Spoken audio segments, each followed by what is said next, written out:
Ahí estamos, bueno, Está, disculpen, mandale, estuvimos teniendo mandale. algunos problemas técnicos, pero nada, hoy será un stream así, un poquito más precario, Con un poquito problemas más técnicos. a una sola cámara. Nada, tuvimos algunos inconvenientes con la computadora, pero nada, sepan disculpar. Hoy es una noche fría como la concha de la lora.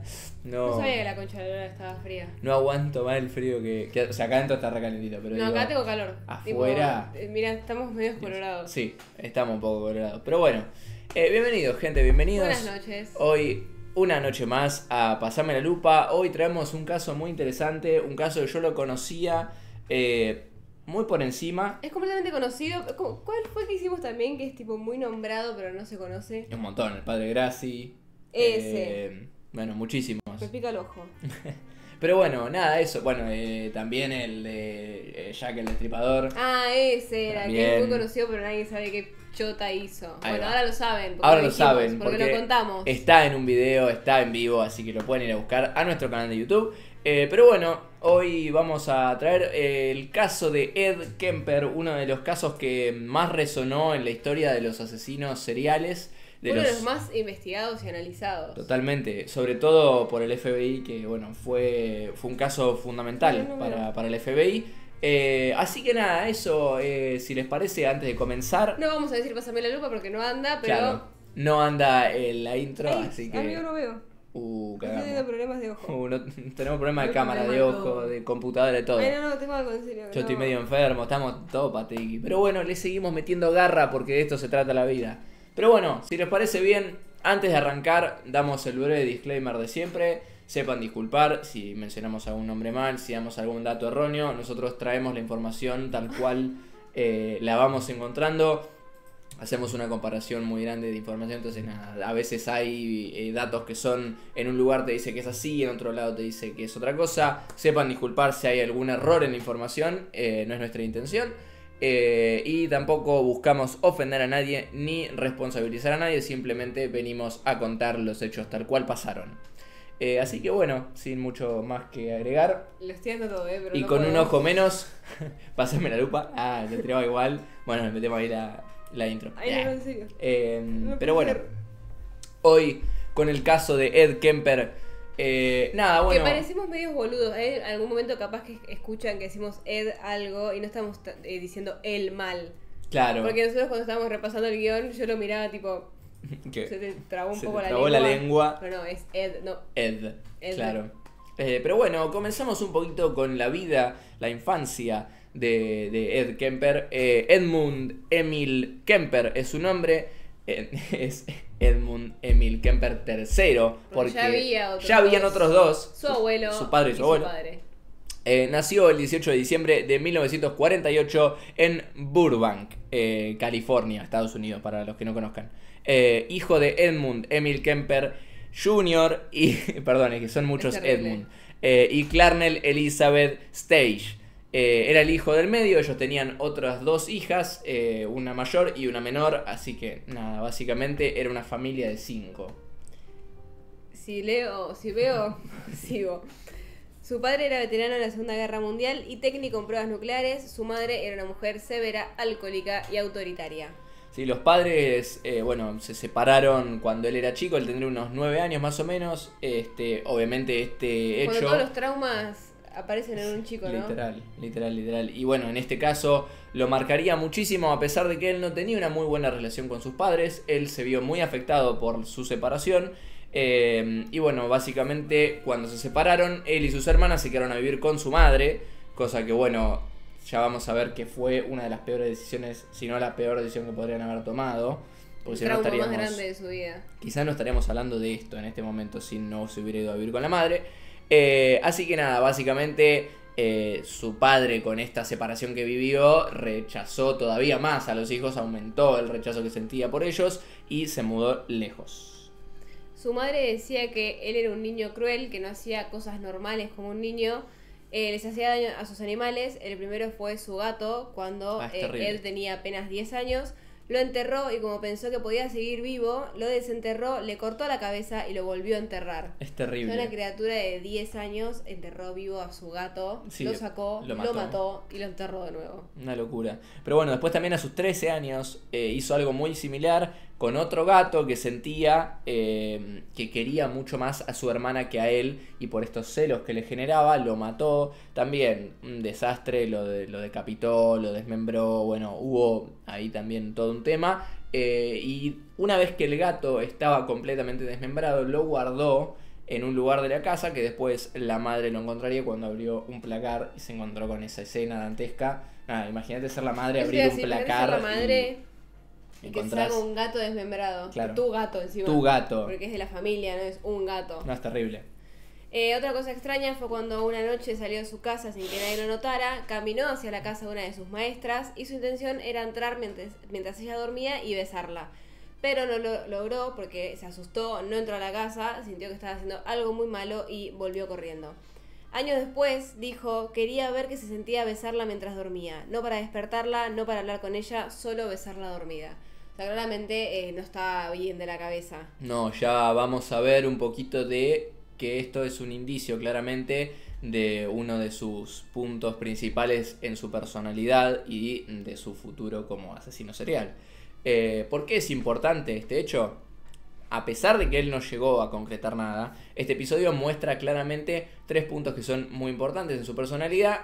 Vamos a nombrar el primero, que es la atracción hacia la indefensión femenina. A él le gustaba ejercer poder, mostrar que era más fuerte y que podía ejercer justamente lo que él quería, su deseo, sobre el de la otra persona. Y nada, básicamente esto proviene de que él quería besarla sin que ella supiera ni pudiera reaccionar en su defensa.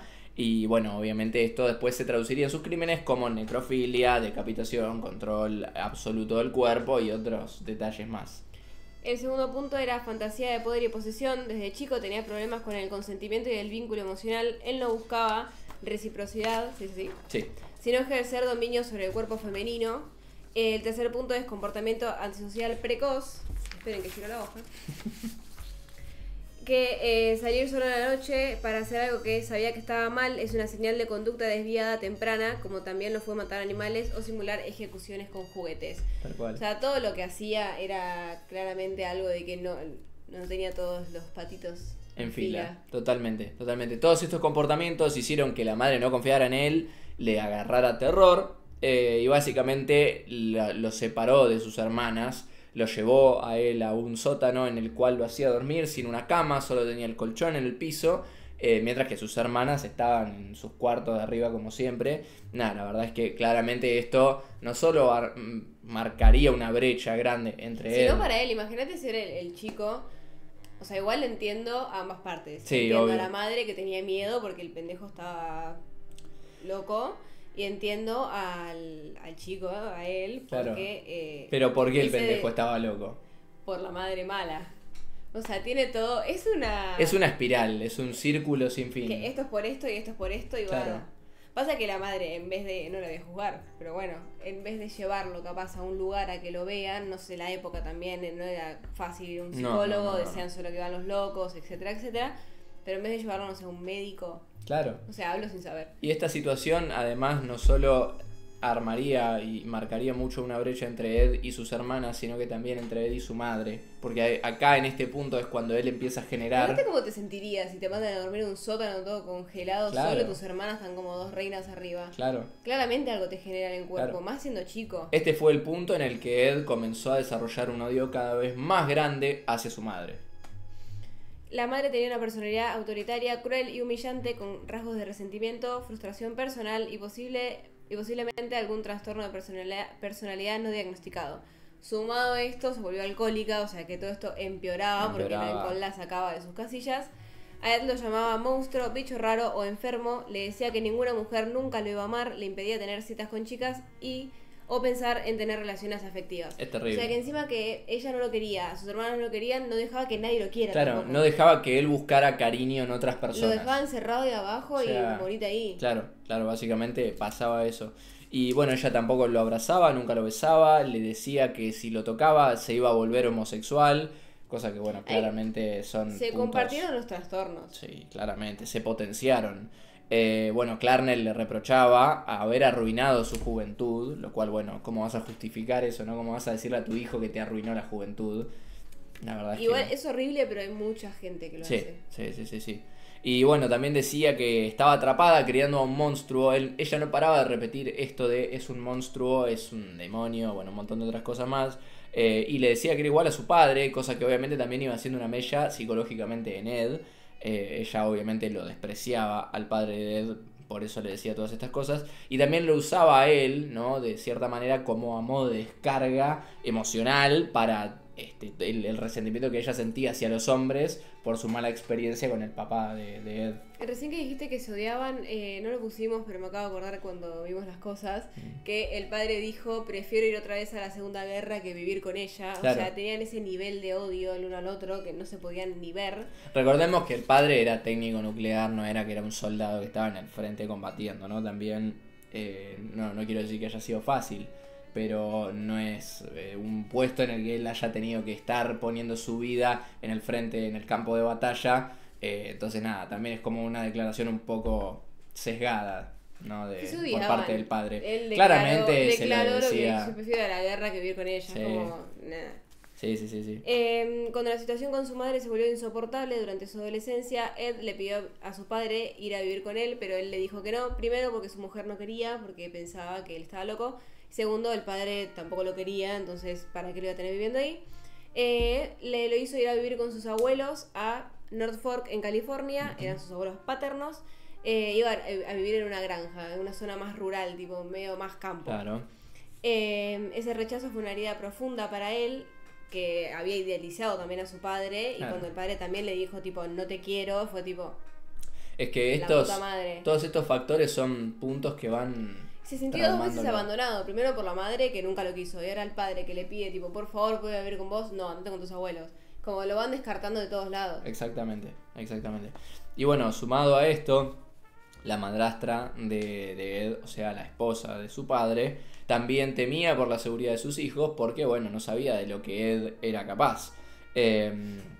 Básicamente los medio hermanos de Ed, ¿no? Para que nos hagamos una idea. Se dice que ella también fue una parte muy importante en la toma de la decisión por parte del padre con respecto a decirle que no. O sea, como que ella presionó mucho al padre de Ed para que justamente no lo admitieran en su casa. Que te enterás que el hijo de tu pareja mató a un gato No.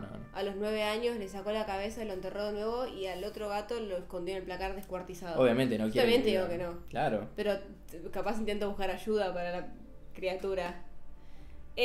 Por ese motivo lo llevaron a vivir con sus abuelos y vivir con ellos fue una etapa corta pero determinante para su comportamiento. Para este entonces él tenía 15 años. Esta es una de las peores partes de la historia, ya que acá es donde, bueno, comienza un poco la locura.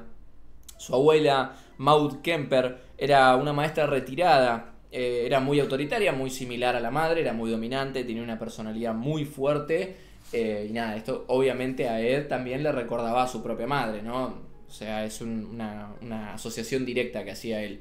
Por parte del abuelo de Ed, es decir, Edmund Kemper Senior, o sea, Senior, es el padre del padre, era un agricultor que estaba retirado y era mucho más tranquilo, era una persona muy amable, pero claro, era más débil en la relación y no tenía una autoridad real en la casa, como se acostumbraba en esa época, que el hombre era más... comandara todo. Sí. Ed odiaba estar en esa casa, se sentía aislado, frustrado y constantemente vigilado. Su abuelo lo trataba como un niño, lo reprendía, lo desautorizaba y lo humillaba verbalmente, al igual que su madre. O sea, claro, todos los traumas iban a la madre. Y todos se despertaban esos recuerdos que él tenía constantemente con respecto a su madre. En este momento él estaba yendo al colegio, él asistía a la escuela, pero no tenía amigos, no tenía nadie con quien charlar tampoco. Básicamente pasaba mucho tiempo dibujando, leyendo historietas de terror y asesinatos y fantaseando con matar, ¿no? Acá ya empezamos a ver que en su cabeza aparecía la idea de matar y le habían regalado, para colmo, en Estados Unidos, una escopeta de calibre 22. Me parece una locura que en Estados Unidos puedan regalar como si fuera un caramelo o una escopeta. Tipo, claro, tomado feliz cumpleaños una escopeta. Sí. Aparte está bien, es un calibre 22, pero no deja de ser un arma. Pero es un arma igual. Es un arma igual y se la dieron para que cazara ardillas y aves. Pero bueno, la verdad es que no deja de ser un rifle, no deja de ser un arma de fuego, no deja de ser un peligro para la sociedad que se lo está dando a una persona que ya mató a 2 gatos. O sea... Es terrible. Hasta que el 27 de agosto de 1964, Ed había discutido con su abuela, se encerró en su cuarto, buscó la escopeta y cuando salió de la habitación le disparó una vez en la cabeza, matándola en el acto. Y luego, encima, la apuñaló varias veces. O sea, Claro. la abuela ya había fallecido porque la había matado y la siguió apuñalando Claro. como de la bronca. Sí, un dato de color, dicen que el disparo fue altamente preciso, que murió indirectamente con Y el le dio impacto en en la medio cabeza. de la cabeza. O sea, le dio el disparo y ya automáticamente la señora había fallecido en ese mismo instante y él así todo se lanzó encima de su cuerpo ya sin vida a apuñalarla. Es terrible. La verdad es terrible. O No, sea, es acá, bueno, empezamos a ver este ensañamiento que tenía, ¿no? Era, de alguna manera estaba matando a su madre, simbólicamente. Justamente en ese momento el abuelo se había ido a comprar y cuando volvió, Ed no quería que sufriera, que sintiera dolor porque recordaba que él era una persona amable, que no era como la abuela. Eso es lo que me llamó la atención de, a diferencia de otros casos de psicópatas que vimos, Tenía mucha empatía. que nadie, o sea, todos los demás, no le chupaba un huevo. Como te mato, lo maté, qué sé yo, no me importa. Ujú. Él mataba y le daba pena lo que hizo, tipo, se daba cuenta que estaba mal. Claro. Otros psicópatas no se daban cuenta que estaba mal. No, total. Y además también era esta cosa de lo mató al abuelo para que no sufriera. O sea, eso es un rasgo de empatía de alguna manera, lo cual obviamente en algún rompe, lado es empatía. rompe el esquema de un asesino, obviamente de una manera muy retorcida la empatía, pero nada, se entiende, ¿no? A lo que voy. Y bueno, lo mató también de un disparo en la espalda. Básicamente, bueno, en ese momento Ed llamó a su madre, le contó todo lo que había hecho, le contó toda la situación que acababa de pasar y ella le dijo que llamara a la policía y bueno, él optó por llamar a la policía, por hacerse Encima cargo y eso, confesar o sea, todo. se hizo cargo. Es tremendo, la verdad, O sea, es no lo un había caso visto. muy raro para ser un asesino serial, ¿no? Que después se Pasa quería que, bueno, matando. tenía una IQ de 145 Sí, y ¿ay, quién era que tenía 160? Albert Einstein. O sea, estaba ahí nomás con Albert. Claro, o sea, la inteligencia era una Una locura. locura. Pasa que, bueno, Mal. tenía otros tipos de trastornos Sí, terribles. ya más adelante vamos a ver qué trastornos tiene. Fue detenido y enviado al Hospital Estatal de Atascadero, un hospital psiquiátrico para criminales juveniles. Fue diagnosticado con esquizofrenia paranoide, aunque años después se sabría que no era lo que tenía. Ujú. Cuando la policía le preguntó por qué lo hizo, él respondió, solo quería saber cómo se sentía matar a la abuela. Es terrible. O sea, solo quería saber cómo se sentía matar a la Es abuela. que en todas las entrevistas, que no vamos a poder pasar los videos porque bueno, tenemos un poco de Problemas problemas técnicos, técnicos. pero los pueden buscar en cualquier lado. Está lleno. dio De este muchas- caso tienen entrevistas dio por muchas todos lados. entrevistas Sí. y en todas, yo me quedo así, Sí, en todas son terribles porque encima decía, quería saber qué era matar a la abuela, solo quería besar a mi profesora dormida, tipo, claro. no es normal. Claro, no, y aparte la tranquilidad con la que hablan las entrevistas es lo que llama la atención. Pero bueno, Kemper estuvo 5 años internado en este hospital, desde los 15 hasta los 21. Mientras estuvo internado, él mostraba un comportamiento agradable, un comportamiento ejemplar, como parte, ¿no? de las personas que están internadas ahí. Engañaba a los psiquiatras simulando una mejoría todo el tiempo. Ahí te das cuenta de la inteligencia, porque si Obvio. no tenés esa inteligencia no puedes engañar a alguien. Y era tan inteligente que se llegó a ser amigo de los propios médicos y llegaron a admitirlo como asistente en en ciertos momentos que necesitaban ayuda para aplicar alguna inyección de Es algo y una demás. O sea, el tipo se ganaba la confianza de la gente muy fácilmente. Bueno, eso sí es un rasgo muy psicópata. Sí, sí. Hacía entrevistas a otros internos, accedía a los expedientes clínicos, estudiaba sus crímenes, pensamientos, traumas y debilidades. Claro. O sea, tenía... Acceso a todo. Es como que le básicamente. funcionaba muy bien la cabeza, pero a la vez muy mal. Claro. Tenía como un corto. Ese era el problema. Pero bueno, en 1969, a los 21 años, Kemper fue considerado rehabilitado por los psiquiatras y dijeron que él era inteligente, reflexivo y que era socialmente funcional. Este es un punto muy importante porque en este momento recomendaron que él no viviera con su madre. ¿Por qué? Porque era la que justamente Que todos los traumas que él tenía disparaba, venían por ahí. era el disparador de todos estos traumas que él tenía. Entonces, claramente y muy enfáticamente los psiquiatras dijeron, no tiene que vivir con su madre. ¿Qué hizo la justicia? Fue y lo mandó con su madre. Lo mandó con su madre, claramente. Nada, básicamente lo liberaron bajo la custodia de ella, de Clarnell, con quien volvió a vivir en Santa Cruz, en California también. Su reincorporación a la sociedad fue dura, quiso ser policía y lo rechazaron por su tamaño. Él medía más de 2 metros y pesaba más de 120 kilos, o sea, era enorme. Si no me equivoco, eran 150, 2 metros 6 y 130 kilos, me 150. parece. Era una masa el tipo, enorme, era gigante. Era muy grande, o sea, 2 metros 6 Sí. es más que una puerta. Sí, no, es Tiene 2 enorme. metros la puerta. Es realmente muy grande. Una persona de dimensiones muy grandes. Yo pienso, como policía, ¿no te sirve ser grandote Claro. para atrapar a Lo los... mató al menos. Por lo menos como algo de seguridad, no sé. Pasa que para mí no lo aceptaron tanto por su peso y su tamaño, sino por que estuvo internado en un psiquiátrico. Totalmente, totalmente. Lo que pasa es que, bueno, la causa abierta que dijeron es no lo admitimos por su físico, cuando es muy válido que dijera que no lo admitían por su paso por un psiquiátrico. Que era más válido eso. Era más válido eso que la... Sos muy grande, no te quiero. Claro. O sea, ahí ya lo están rechazando de nuevo. De Que nuevo, encima no es culpa de él ser así. es este constante rechazo a él por ser él, injustificado, ¿no? O sea, él qué puede hacer con respecto a su altura y a su peso, nada. Nada. No es su culpa ser Él quería grandote. trabajar, quería reincorporarse en la sociedad y no lo dejaron. Es posta, es algo que esto Es solo... que para mí algo en la cabeza le hizo. Totalmente. Pero bueno, comenzó en la universidad y consiguió trabajos menores.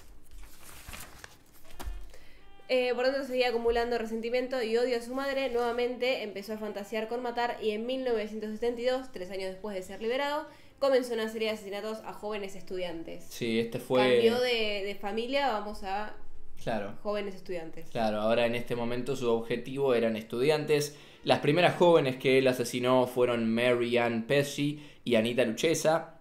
Ambas tenían 18 años. Las encontró haciendo dedo cerca de la Universidad Estatal de Fresno, que es una de las universidades de allá de Estados Unidos. Así que la subió al auto, se la llevó a un bosque, la obligó a Ann a bajar y encerró a Anita en el baúl. En ese momento él toma una bufanda y estrangula a Ann y después hace bajar a Anita, la hace salir del baúl para estrangularla y, si no me equivoco, también le metió una puñalada. Entonces nada, acá cambió el objetivo, cambió el método de asesinato y empezaría a vislumbrarse un poco el modus operandi que él iba a tomar.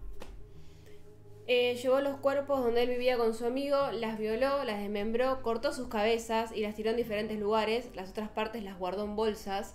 O sea, ya es toda una locura. Primero que las estrangule y las mate. Después Totalmente. que viole sus cuerpos sin vida, les cortó la cabeza, las tiró, creo que en lagos. Sí.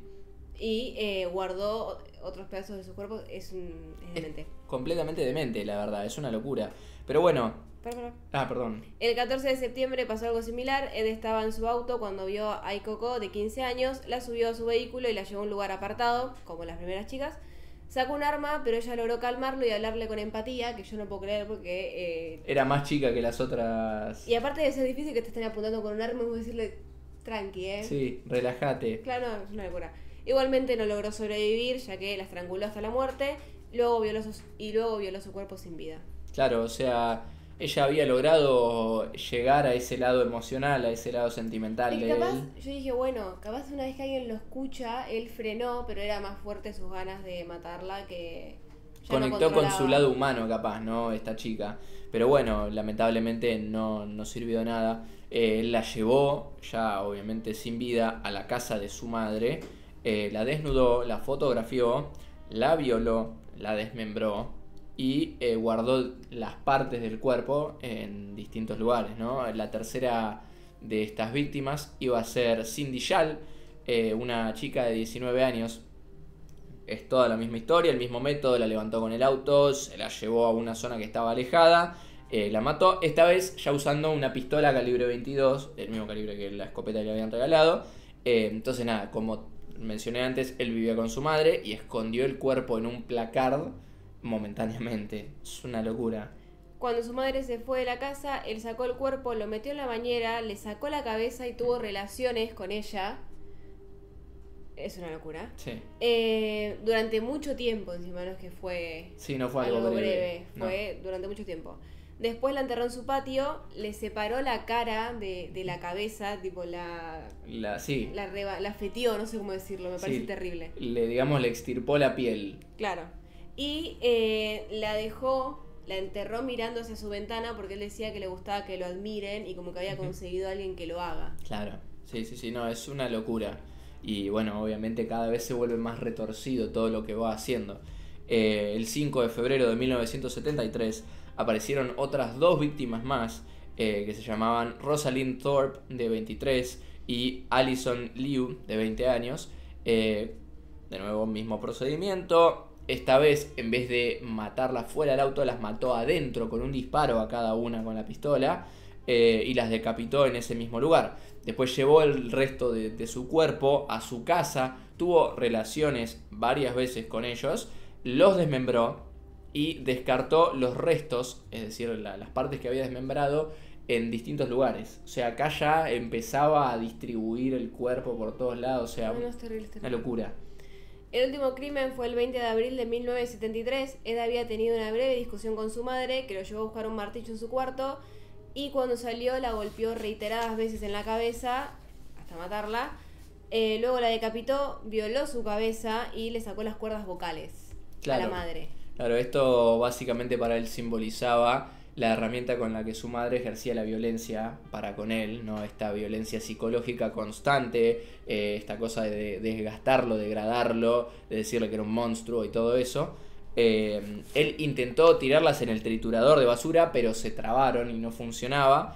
Y básicamente él seguía gritándole a la cabeza como si todavía pudiese discutir con la ella. Madre. Y finalmente, en una entrevista dijo que en ese momento gritó: finalmente maté a la bruja, ya no más. Bueno, acá claramente da una pauta de que le haya sacado las cuerdas vocales, porque era con lo que ella le gritaba y le arruinó la vida. Era muy simbólico. Era muy simbólico. Aparte las quiso triturar en el... Porque tengo entendido que allá, cuando vos tipo en la bacha, tiene triturador. Está bueno. Luego invitó a Sarah Hallett, amiga de su madre, a cenar. Cuando llegó, la estranguló también por temor a que lo delatara. Luego, unos días de culpa y angustia, llamó a la policía desde una cabina telefónica y se entregó diciendo: maté a mi madre, maté a su amiga y también maté a las chicas desaparecidas.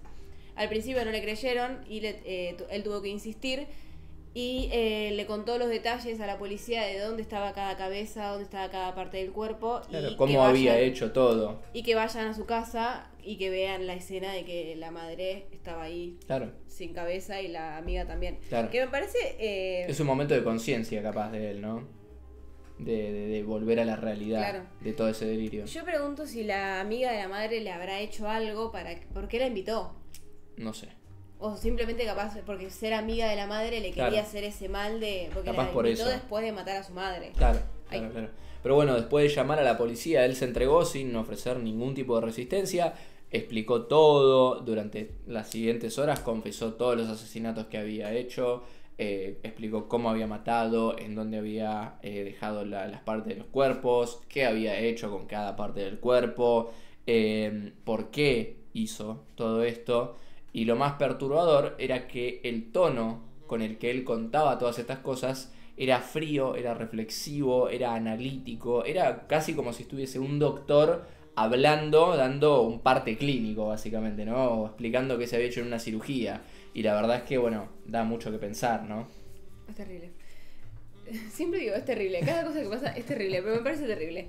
El juicio fue en octubre de 1973. Él fue acusado de 8 asesinatos en primer grado. Se declaró culpable, pero sus abogados intentaron alegar locura para que él pueda salir. Claro. Lo cual no le sirvió de nada porque él seguía declarando que había sido él y que merecía lo que le iba a pasar. Claro. Confesó que guardaba pedazos de cuerpos y que se los comía cuando tenía ganas de sentir a las mujeres. Claro. Finalmente, el 8 de noviembre de 1973 fue condenado a 8 cadenas perpetuas consecutivas sin posibilidad de pena de muerte, que la habían suspendido en California hacía muy poquito tiempo, o sea que no podía pedir esa pena de muerte. Claro, él de hecho le había pedido, había dicho: por favor mátenme porque voy a ser un peligro igual. Y bueno, claramente como estaba prohibida en ese momento, estaba suspendida, digamos, no la pudieron llevar a cabo. Lo cual, bueno, obviamente habla también del estado psicológico de él, que quería que lo maten directamente. Ed Kemper a día de hoy sigue vivo. Yo no sabía que seguía vivo. No, yo sí. Me enteré hoy. Sigue vivo y está preso a día de hoy. No creo que vaya a salir nunca. Con 8 cadenas perpetuas no va a salir. Pero bueno, se convirtió básicamente en un preso modelo. Trabajó, esto es tremendo, hizo un montón de cosas dentro de la cárcel. Trabajó como narrador de audiolibros para ciegos.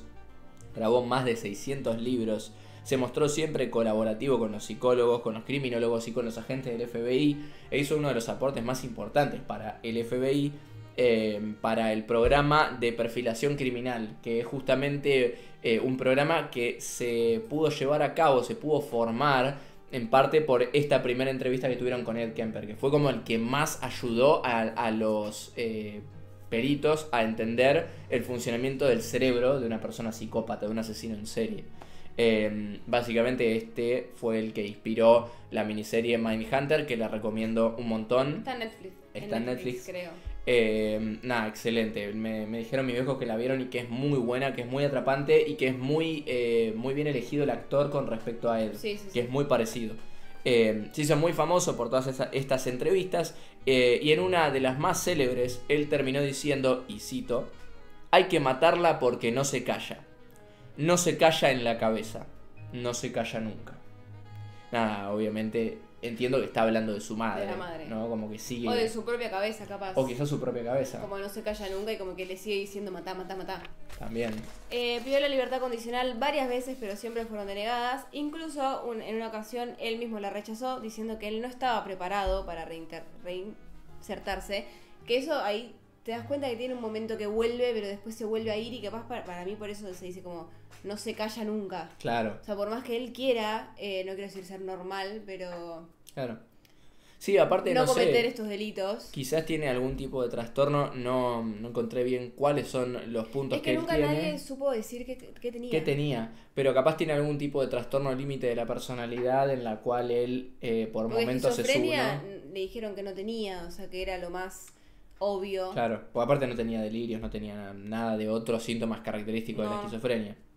Actualmente tiene 76 años, se encuentra en la prisión estatal de California Medical Facility, padece diabetes avanzada, hipertensión y problemas neurológicos, está ciego parcialmente y en silla de ruedas. Claro, está pobre, muy mal. Pobre no, bueno. Bueno, pobre la pero bola. está muy mal físicamente. Y los psiquiatras confirmaron que tenía trastornos graves de personalidad, incluyendo rasgos psicopáticos, necrofílicos y sadismo. Que después dijeron que al final no los tenía, que los tiene y que no los tiene, o sea, Sí, como no hay nada. Es muy extraño. También al ser un el- caso completamente conocido, no te pueden, o sea, no encontramos un lugar dos lugares que diga Lo mismo. Claro, no había un consenso general sobre qué es correctamente igual a ver que si tengo que tiene. hablar de lo que yo pienso, para mí sí los tiene. Sí, claramente. Pero bueno, también señalaron que sabía perfectamente lo que hacía, o sea, él podía distinguir bien del bien y el mal y planeaba sus crímenes con cuidado. O sea, es un asesino serial calculador, como le dicen, ¿no? Que Estaban los tres tipos. sí, los pasionales, los calculadores y los mixtos, que bueno, básicamente lo dice el mismo nombre, ¿no? Es como que uno que sigue un impulso, que calcula todo lo que hace, por qué lo hace y tiene un método muy específico, y los mixtos, que bueno, es una mezcla de todo. Pero bueno, sin mucho más que agregar, este es el fin del caso, así está a día de hoy. Nada, la verdad que es uno de los casos que más marcó la historia de los asesinos seriales a nivel global en general. Es un caso que bueno, dio mucho que hablar, sirvió mucho para aprender sobre los asesinos seriales, sobre el funcionamiento de los me llama psicópatas. mucho la atención el IQ que tenía. Sí, eso es una de las O sea, cosas que me llamó la atención. Tenía el IQ demasiado alto para... Y para todo lo que cometió. Igual Claro. es un rasgo, no sé si es característico, pero los psicópatas suelen ser personas muy inteligentes. Personas que tienen un IQ más alto que el promedio. La verdad es que Pero me bueno. parece re loco. Mel, ¿qué opinas de todo esto? No sé si te va a escuchar desde allá. Pega un grito. Habla desde Ultratumba de última. A ver, te pasamos lo que decís. No sé, o sea, si hablando acá se escucha, si no. A ver, chat. ¿Se bueno, escucha? el chat avise. Si no, traducimos. Claro. Pero, no, en el caso yo la verdad, o sea, ella conocía el nombre porque, bueno, es muy famoso el hecho de lo que pasó, obviamente.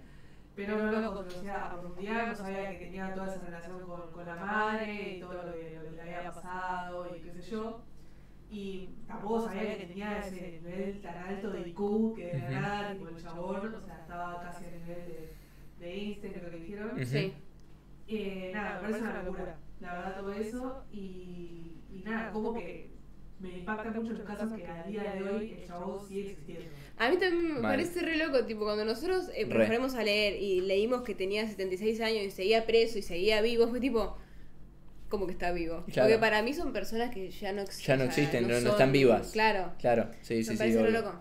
Ahí Fifi pone en el chat, me parece una locura que podamos estar en el bondi retranqui y puedes estar al lado de un...